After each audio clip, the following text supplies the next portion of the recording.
Hey guys, what's going on? It's Shah here, and today's kind of a different video of CS:GO discussion. It's gonna be my feelings towards CS:GO and how I got into it based off of Titan. So, and I have about roughly 1,600 hours in game right now. I've spent a lot of time watching CS, but before this, I don't, not a lot, only my close friends know that I was actually new to the Call of Duty scene. I can call myself a semi-pro player in the Call of Duty scene. I made about roughly about $200 in game battles, which is an online thing for CS or not CS, Call of Duty at the time on console, Xbox.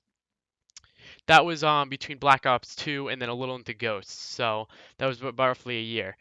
But then, so this is I'm gonna reiterate on my story, not reiterate, but I'm gonna tell you about my story how I got into CS. So one night I was over at my stepdad's house, which was his name was Scott, not at the time, and I was watching a Call of Duty tournament on LG, and the stream went down because it got DDoSed. At that time, it was like not known, but it was prone to being DDoSed because the IP got out, obviously. And then, so I went to Twitch and I started looking at streams, Call of Duty, but no one was really streaming because everyone was obviously watching the event, which was between FaZe and Optic in the finals. And so I clicked CS:GO, actually by accident.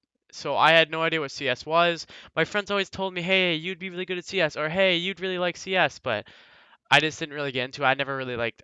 I had a computer at that time. I had a laptop. It was pretty bad, but I never really got into computer games. I was a console nerd. You know, I had an Xbox control in this hand, Doritos in this hand, Mountain Dew down my throat. I don't know.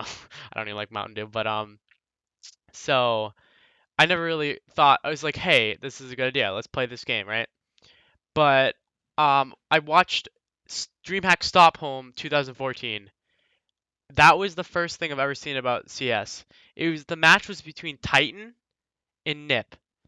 At this time, NiP was still known as like the number one, two team, best team in the world, right? But Titan actually ended up winning that event, which I think is the only event they won in 2014, and I don't think they won another event in 2015. But as me seeing this for the first time, obviously me seeing CS for the first time, I thought Kenny S was the best person in the world, which he was at the time. But Titan was obviously the best team in the world in my aspect, in my mind, right? Because I was like, they just beat in the grand finals, they just won a tournament. Obviously, these guys are the best. So I got really hooked on CS:GO. From then on, there I started watching CS all the time. I never bought it. It was only a couple months or a month after that I bought it, but from then on, Titan was engraved in my mind as my team, right? It was my team. I saw the win for the first event and it was my first event ever watching it. I only caught the last like 15 minutes of it too, which was kind of funny.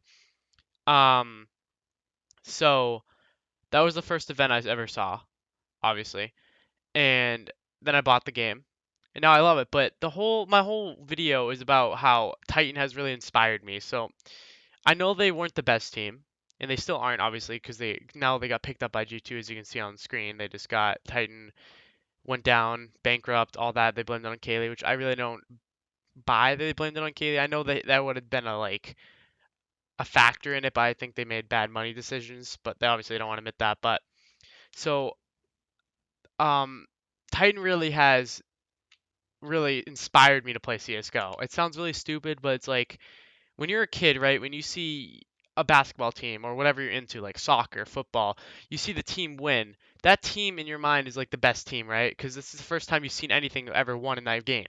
And that's how it was for me. Titan was like the best, you know. And not until a little after I realized Titan wasn't actually the best. They were pretty down the scale. It was just Kenny S went God mode, obviously, and everything was clicking. Apex was doing great that tournament, which he tended not to do that well on Titan just because of skill but gaps between people, so he felt like he had to carry it, which he did. So yeah, that happened. But now let's get into G2, how they just got the Titan lineup, the previous Titan lineup. So as you know, a little backstory, G2 was the form of G2 was Fox, Michaelele, Rain, Jacob, and AZ. They had Scream at one point. They had Dennis at one point. That the Scream went to obviously the X Titan, and then Dennis went to Fnatic. So um, this team actually got picked up by FaZe for 700K, which is I think is the record, definitely the record. So that's like 150K around that for each player. Um, plus the manager I think they bought too. So I don't know exactly the amount of money. I didn't want to do that in my head. But that's pretty insane. Obviously, G2 was left without a team, and Ocelot World tweeted out that he would be picking up a team soon. So everyone didn't know. Everyone was saying Team Seeker is going to pick up Titan because they hinted at that and Twitter. But it ended up being G2 a couple days. I think it was actually a week and a half exactly. It might have been 2 weeks. I don't know exact amount, but they picked up Titan. So the Titan lineup or G2 lineup now is RPK, Scream, Existence, Smiths, and Shocks. So this is the new lineup. Hopefully they'll be doing a lot of good work into to the next year. They've always been my favorite team. They will continue to be my favorite team. Just because of that story I told you guys, and I know they aren't the best, but they're playing in this tournament this weekend, the game show tournament from February 4th to the 7th. They're playing in the group. I think I remember is G2, obviously Cloud9, which really upsets me because they're playing each other first match. Two favorite teams. Astralis and Method, which is the Russian team, CS team. And then Group A, I believe, is it's MVS, Dignitas, Flipside, and CLG in that group.